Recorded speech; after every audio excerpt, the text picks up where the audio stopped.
There are precisely two moments of order in Titane. Let's call it number 1 and number 2.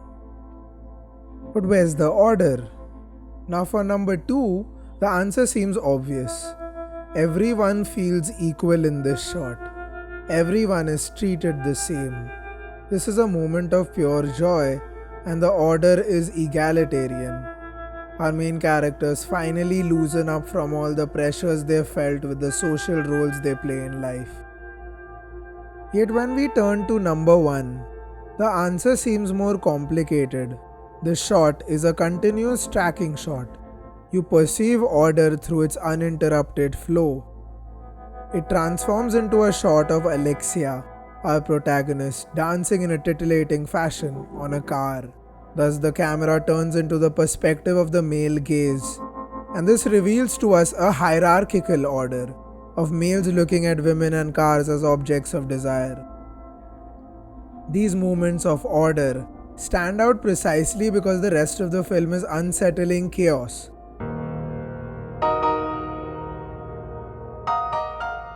Cinematographer Ruben Impens uses prime lenses to ensure peakness of clarity throughout the film, so that each sharp, in-your-face moment of the film is gut-punching in effect. So Titane really does push us to see the opposing poles of order, this tyrannical one and this innocent one, and the film journeys from one to the other.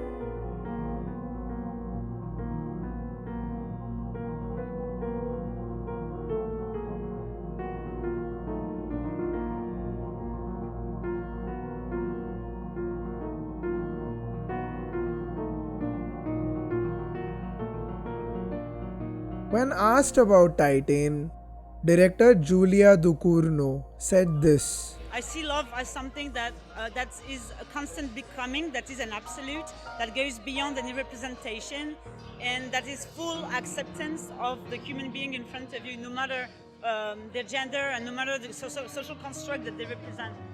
And well, there's no better example of a social construct than a car. We know of cars as advertised constructs of masculinity. The process of linking human emotions with industrial constructs seems to have worked for car companies, but has led us to associate pleasure with machine. In fact, the film begins with the eyes of the camera focusing on internal parts of a car, which is terribly close to the TV trope, naked on arrival. This fetishization of the car places it as an object of desire, particularly in the perspective of Alexia. Titane's protagonist Alexia is unable to connect with humans. She seems to view lovemaking as an intensely aggressive act of dominance. The only thing she is ultimately subservient to is a car, and her way to make sense of human connection is by means of violence. But let's allow the film to speak for itself here. The first scene of the film shows accident. It deeply affects our protagonist, and in contrast, makes her care for the car. This pivotal scene defines love for her. It carries through the rest of the film. The Stockholm Syndrome is defined as the development of feelings of love for the abuser, which seems to be the case here. In fact, it becomes a more clear reference in relation to Alexia and her father.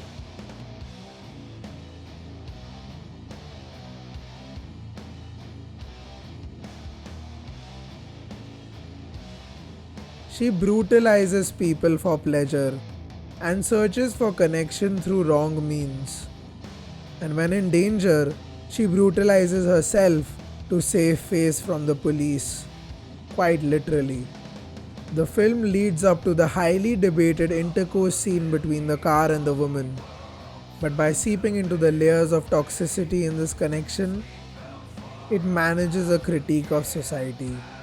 The happenstance of a woman impregnated by a fetishized machine.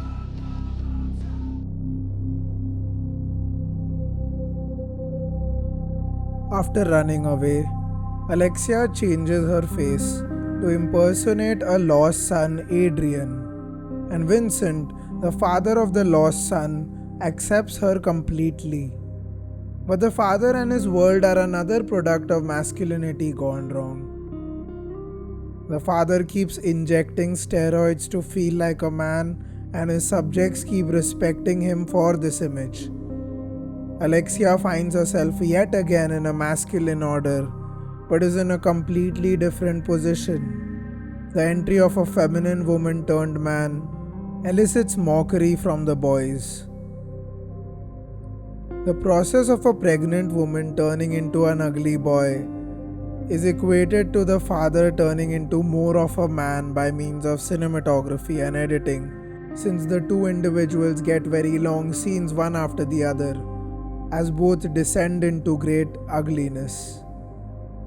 This ironically draws them closer, and they start accepting each other as they are.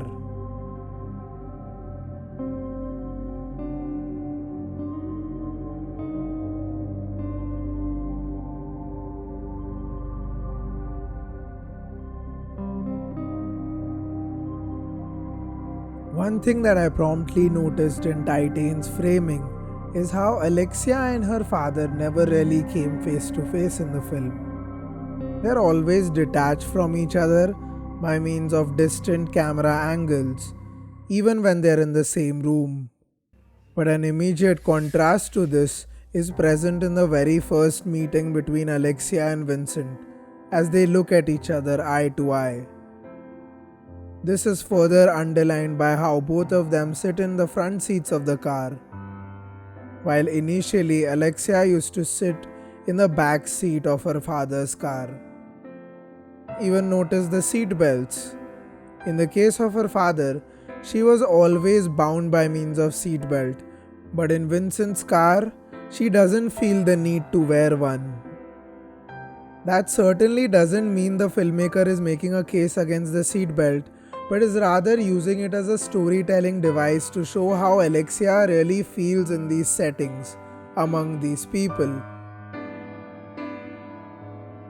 There's a morphing of this story along with mood, tone and genre from one form to another. We wonder how we go from a psychotic thriller of a woman lusting for cars and murdering people to finding herself caring about an overcompensating hyper-masculine, old, ugly man who thinks she is his son. This is even evident in the filmmaking method. The color tones go from low-key neons to softer colors. The shots slow down and the musical tones become softer. Alexia is given a daylight rim lighting on her face as she saves a life. But this is what Titane manages to do. Invite us to a place beyond the social constructs of cars and physical sexuality. A place where two ugly people unite as they share their dysphorias. This unison clearly goes beyond spoken words. The film further evolves from this end of egalitarian order, but it is this club scene where the ambitions of the director's definition of love are achieved. It is the turning of circumstance with the cogs of time, when Alexia finds true intimate comfort in Vincent.